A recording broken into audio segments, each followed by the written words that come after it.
Good morning, praise the lord. प्रभु की स्तुति हो। आज का दिन यहोवा ने बनाया और हम इसमें आनंदित हैं। क्या आप आनंदित हैं? यस। आज जो वचन मैं आपसे बांटने जा रहा हूं, जो प्रभु ने मेरे हृदय में डाला है, वो ये है कि आपके शब्द, आपके वचन आपकी असलियत को दर्शाते हैं। आपको पता है आप क्या है? आपके जीवन को दर्शाते हैं। सच बात तो यह है कि आपके वचन में भी जीवन है और मृत्यु भी है। ये आप चुनाव करें कि आप कौन से वचन बोलेंगे। मैं ये बात यदि कहूं तो उचित होगा, आपके शब्द और आपका जीवन। यीशु मसीह ने हमें हिदायत दी, हमें आज्ञा दी और इस बात को दर्शाया और चिताया। मत्ती का 12:37 में कहा, तू अपने शब्दों के कारण निर्दोष और अपने ही शब्दों के कारण दोषी ठहराया जाएगा। आप जान लो कि आप दोषी ठहराए जाना चाहते हो या आप निर्दोष। कौन से शब्दों का इस्तेमाल करोगे आप? आपको नहीं मालूम कि आपके शब्दों में सामर्थ्य है, आपके शब्दोों में ऊर्जा है, क्रिएटिव एनर्जी है, आपके शब्दों में जीवन है, ताकत है। आपके शब्दों में वस्तु है, पदार्थ है, वस्तुएं हैं आपके शब्द। शब्द कभी मरते नहीं। आपको मालूम है, शब्द कभी मरते नहीं। यीशु ने हमें दिखाया, साफ दिखाया कि शब्दों में खास ताकत है, जान है, सामर्थ है। हम चमत्कार, हर चमत्कार जो यीशु ने किया, हर आशीष जो उसने दी, आप सुन रहे हैं? हर चमत्कार जो यीशु ने किया, हर आशीष जो उसने दी, यीशु ने शब्दों ही का इस्तेमाल किया। क्या किया? शब्दों ही का इस्तेमाल किया। हम ऐसे उदाहरण को, जो हमारा उद्धार करता है, जो उसने किया, जैसा उसने दर्शाया, क्यों कर उसका अनुकरण ना करें? हम उसके पीछे क्यों ना बोले? उसी के कदम चिन्हों पर क्यों ना चले? हम हमें साफ दिखा रहा है, यीशु ने शब्दों ही का इस्तेमाल किया। यदि यीशु ही ने शब्दों का इस्तेमाल किया तो हम भी शब्दों ही का इस्तेमाल करें। अपने मन गढ़ंत शब्दों का नहीं, उसके दिए हुए वचनों का, उन शब्दों का। वह बोला और जो कुछ उसने कहा वह हो गया। आप ध्यान रहे, यीशु ने जो कुछ बोला और जो कुछ कहा वो हो गया। अजीब बात है, यदि यीशु ने कहा हो गया तो आपके कहने से भी होना चाहिए। बिल्कुल होता है, होगा। आपको उदाहरण के तौर पर मैं कुछ बाइबल से ऐसे उदाहरण दिखा रहा हूं। मरकुस का यदि 11वां अध्याय में हम 14वीं आयत में देखें, अंजीर के पेड़ का दृष्टांत हम देखते हैं कि यीशु और उसके चेले उसके साथ चल रहे थे और वो अंजीर के पेड़ के पास गया। उस पेड़ पर फल का मौसम नहीं था, लेकिन उसको फल नहीं दिखा, खाली पत्ते दिखे, हरे थे एकदम, पेड़ एकदम हरा भरा था। यीशु ने उस वृक्ष को, शायद यीशु भूखा था, यीशु ने उस वृक्ष को श्राप दिया कि तेरा फल आज के बाद कोई नहीं खाए। अब उस समय श्राप दिया, तो अगले दिन जब वो अपने चेलों के साथ लौट रहा था तो पेड़ जड़ से सूख गया। यीशु शब्दों के इस्तेमाल की सामर्थ्य को अपने चेलों को दर्शा रहा था कि जैसा तुम कहोगे वैसा हो जाएगा। यहां अजीब बात तो यह है कि चेले हैरान हो गए, गुरु देखो कल तुमने क्या करा था और आज ये हो गया। यीशु दर्शा रहा था कि वचनों में, शब्दों में सृजनात्मक सामर्थ है, क्रिएटिव एनर्जी है। हम देख रहे हैं तिमाही का पुत्र बर्तिमाही। हम यहाँ पे फिर मरकुस के 10वें अध्याय में 46 आयत में देखते हैं, ये जन्म से अंधा था और ये भिखारी था। एक ही स्थान पर बैठा करता था, एक टोगा पहनता था सफेद सा, लेकिन इसने सुना था कि यीशु मसीह सब कुछ कर सकता है, चंगा कर सकता है। यीशु यरीहो से जा रहा था तो इसने, जो भीड़ काफी साथ में जा रही थी, उनसे पूछा, अरे कौन जा रहा है? मालूम है उन्होंने क्या कहा? यीशु नासरी का जा रहा है। इस शख्स ने जैसे ही सुना, क्योंकि इसने सुना था, ये जानता था, इसके हृदय में विश्वास था, जोर की पुकार लगा, हे यीशु दाऊद की संतान, मुझ पर दया कर। आप देखिए शब्दों का इस्तेमाल। आज मैं कह रहा हूं, जो शब्द यीशु ने कहे वो सामर्थ को दर्शाए, जीवन को दर्शाए। आज आप कौन से शब्द इस्तेमाल कर रहे हैं? मैं इसी बात पे जोर दे रहा हूं कि यीशु ने तिमाही के पुत्र बर्तिमाही ने जब उसको पुकारा तो आप और मेरे जैसे लोगों ने उसको डांटा, अबे ये ले 50 रुपए, ये ले 100 रुपए, क्यों गुरु को तंग करता है? लेकिन वो शख्स टला नहीं, उसने और जोर की, इसका मतलब उसने विनती की, प्रार्थना की, और जोर की पुकारा। उसने क्या कहा? हे दाऊद की संतान यीशु, मुझ पे दया कर। यीशु तक उसकी आवाज पहुंच गई। इतनी भीड़ के दौरान, इतनी चहल पहल के दौरान, इसके बीच में उसकी आवाज उस तक पहुंची। यीशु खड़ा हुआ, उसने पीछे मुड़ के देखा और उसने उन्हीं 4-5 लोगों को जो उसको रोक रहे थे, डांट रहे थे, उनको बोला, इसको मेरे पास लेकर आओ। बड़ा एम्बैरेसिंग सा, बड़ा अद्भुत सा उन्हें महसूस हुआ, लेकिन यीशु की आज्ञा थी, वो उसको ले आए। यीशु ने तिमाही के पुत्र बर्तिमाही से कहा, बोल मैं तेरे लिए क्या करूं? आज विडंबना ये है कि उस अंधे भिखारी को मालूम था उसको क्या चाहिए। आज हमें पता नहीं कि हमें क्या चाहिए। आज यीशु मसीह यदि हमारे सामने आ जाए, हमें उससे क्या मांगना है, हमारा गला अटक जाएगा, जुबान सूख जाएगी, हम नहीं बोल पाएंगे। मैं इस बात को हियाव के साथ कह सकता हूं, क्योंकि हम अपने मन में स्थिर नहीं हैं। वो स्थिर था। मालूम उससे क्या कहा? यही कि गुरु मैं देखने लगूं। यीशु ने बोला, जा तेरे विश्वास के अनुसार तेरे साथ ऐसा ही हो। और वो तुरंत देखने लगा। बाइबल बताती है वो नाचता कूदता, पहला शख्स शायद जो उसने देखा वो यीशु मसीह था, कूदता यीशु के पीछे हो लिया। आज हमारी प्रार्थना सुनी जाती है, हमारे काम हो जाते हैं, क्या हम यीशु के पीछे होते हैं या हम अपने ही योजनाओं के पीछे जाते हैं, अपनी सोच के अनुसार चलते हैं? दिक्कत यही है। यीशु आज भी प्रार्थना सुनता है, आज भी हमारी प्रार्थनाएं सुनी जाती हैं, लेकिन हम फिर अपने मन पे आ जाते हैं, अपने मन की करते हैं।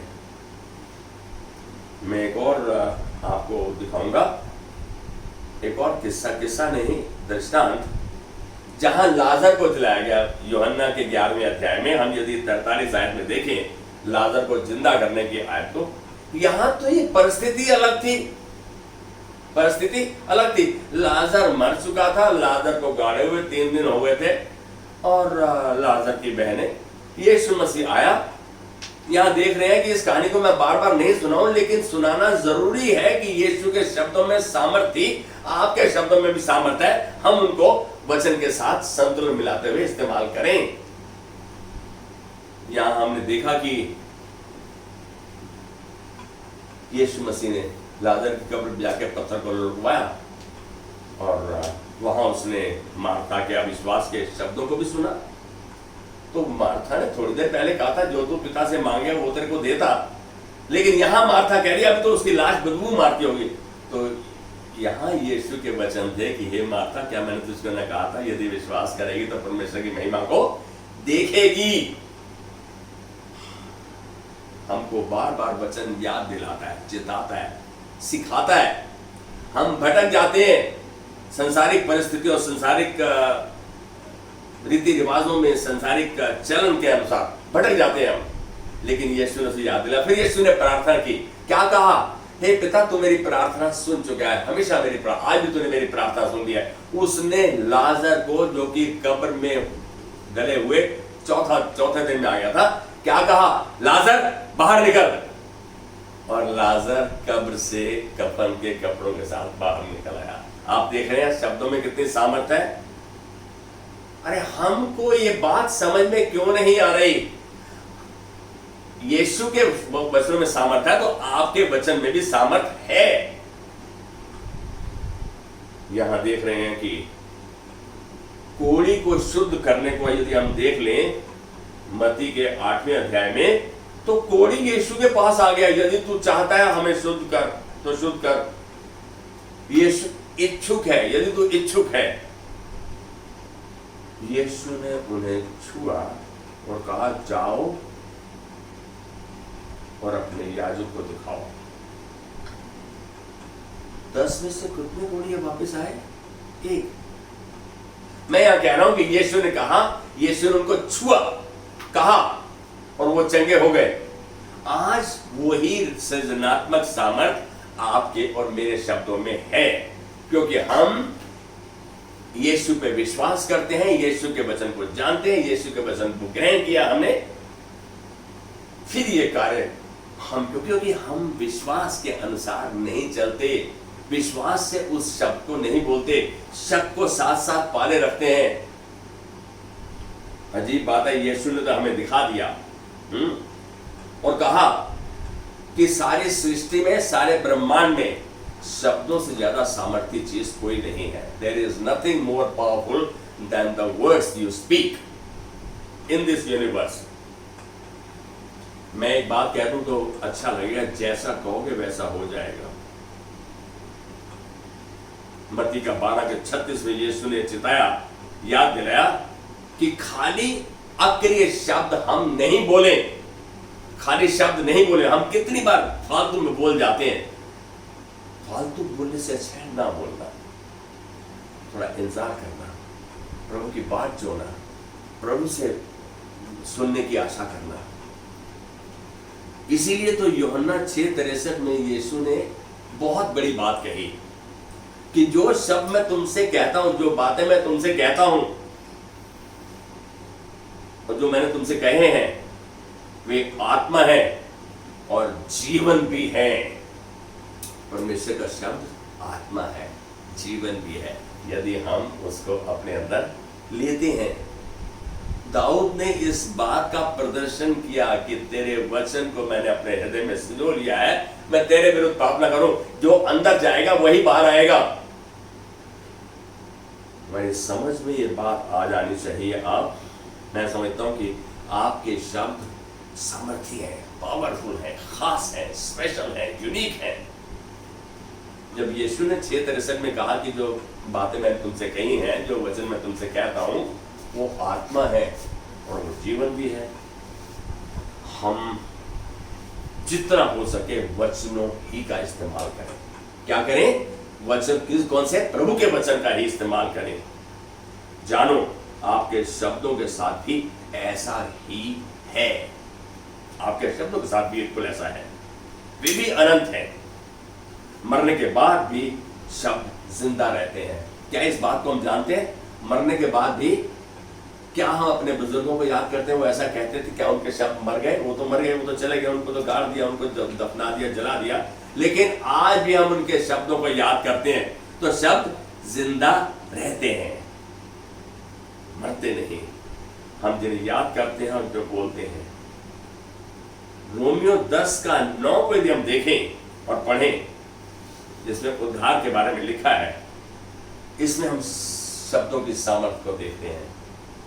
यदि तू अपने मुंह से यीशु को प्रभु जानकर अंगीकार करे और अपने मन में विश्वास करे कि परमेश्वर ने उसे मरों में से जिलाया, तो निश्चय उद्धार पाएगा।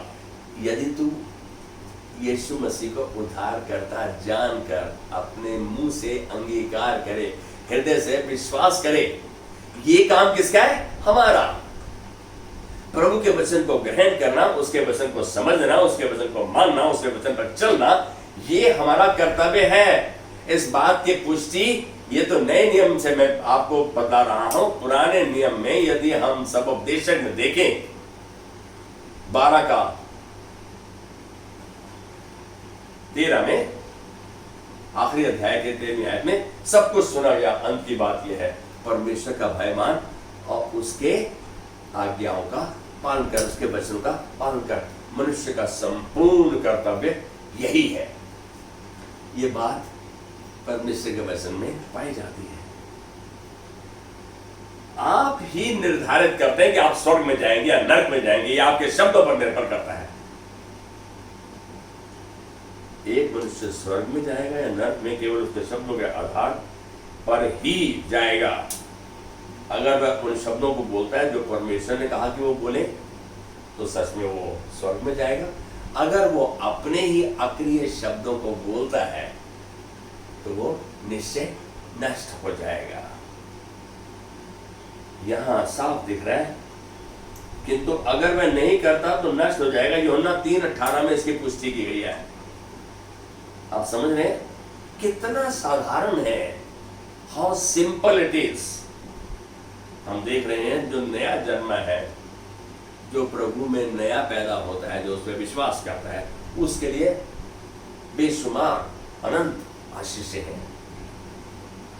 किंतु उनका आनंद मनाने के लिए आपको अवश्य ही उनको मानना है और उनको बोलना है। जानने के बाद ही तो मानोगे, उनको जानकर मानना है और उनको बोलना है। बोलना कितना है, मैं मसीह यीशु के साथ सब कुछ कर सकता हूं जो मुझे सामर्थ्य देता है। प्रभु मैं तेरे साथ जुड़ा रहूंगा, तेरा कहा मानूंगा, तेरे कहे पे चलूंगा। जो मुझ में है वो जो संसार में उससे बहुत बड़ा है। क्या हम इस बात को जानते हैं?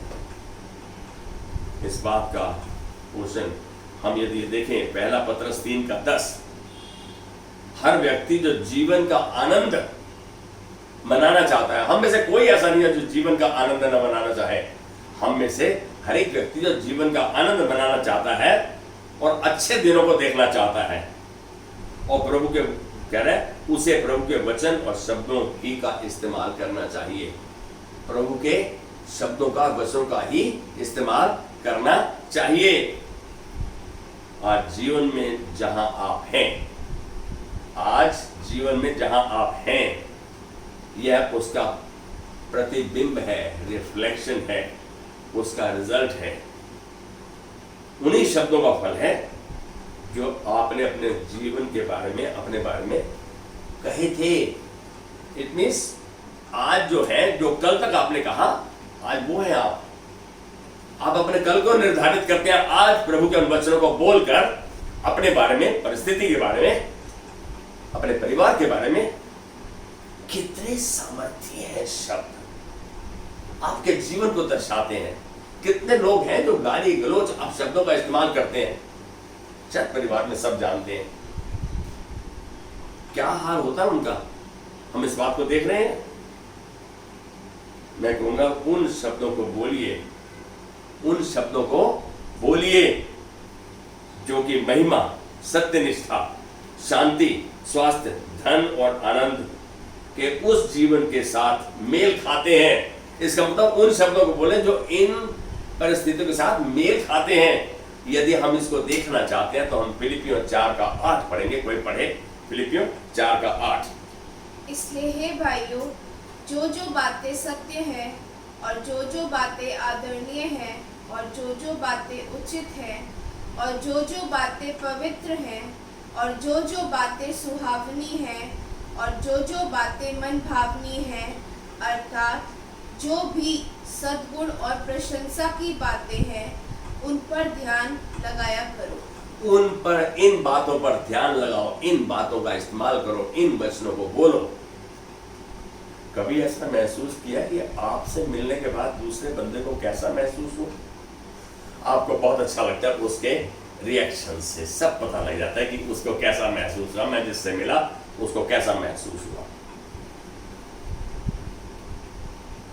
जो शब्द यीशु मसीह में आपके पास हैं, आप इन बातों के लिए, मैं कहूंगा महिमा के लिए, सत्य निष्ठा के लिए, शांति के लिए, स्वास्थ्य के लिए, आनंद के लिए, उस जीवन से के साथ मेल खाते हैं, उनका इस्तेमाल करें। जो आपके अंदर है वही तो बाहर आएगा। समझ आएगा? वचन अंदर जाएगा तो परमेश्वर की सामर्थ बाहर आएगी। गंध अंदर जाएगा तो गंध बाहर आएगा। What goes in is what comes out। मेरी बात को समझ रहे हैं? हम अपनी ही कलीसिया में एक उदाहरण को देख रहे हैं, डॉक्टर मिसेस राजन का। हम उनको देखते हैं कि वह कितना कम बोलती हैं। बोलती हैं तो केवल प्रभु का वचन बोलती हैं, आशीष का वचन बोलती हैं, उत्साहित करने का वचन बोलती हैं। उनके पास धीरज है तुम्हें सुनने के लिए, तुम्हारे लिए प्रार्थना करने के लिए, तुम्हारी विनती प्रभु तक पहुंचाने के लिए। यह इसलिए है कि वे प्रभु के वचन का पालन करती हैं। उन्होंने उसके वचन को जाना है, समझा है, उस पर मनन किया है। क्या आप उन्हें देखते हैं? क्या उन्हें गुस्सा बहुत कम नहीं आता? सच बात तो यह है, यह एक परमेश्वरीय दान है। इससे गॉडली ट्रेट, इससे ये परमेश्वर का वरदान है उनके पास।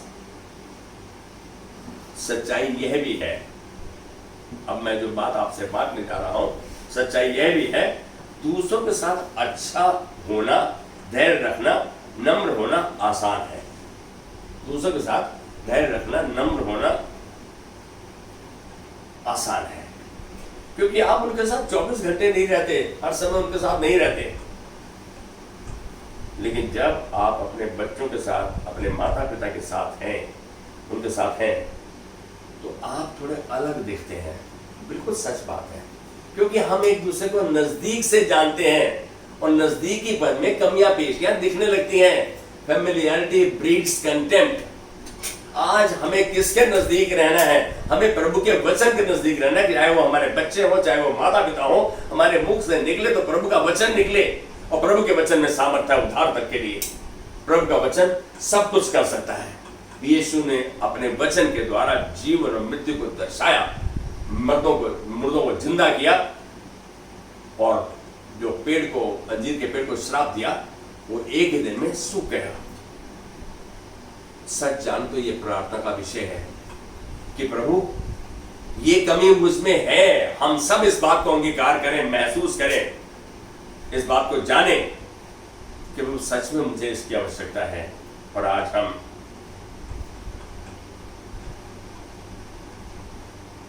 एक ही बात चाहते हैं कि हम तेरे चरित्र को दर्शाएं, तेरे वचन के जानने के द्वारा, तेरे वचन के मानने के द्वारा, तेरे वचन पर चलने के द्वारा। वही बोले जो वचन कहता है। आप सोचते हैं वो नहीं, आपका क्या विचार है वो नहीं, वही कहें जो वचन कहता है उस परिस्थिति के लिए। वही दर्शाओ जैसा यीशु ने दर्शाया, जैसा यीशु ने कहा। कैन यू से आमेन विद मी? आमेन, आमेन। प्रभु यही चाहता है कि हम ये जाने कि हमारे वचनों में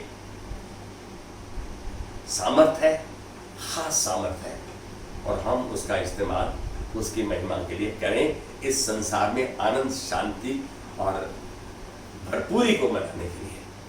आइए प्रार्थना करेंगे। प्रभु धन्यवाद देते आज के सुंदर दिन के लिए, इस अवसर के लिए।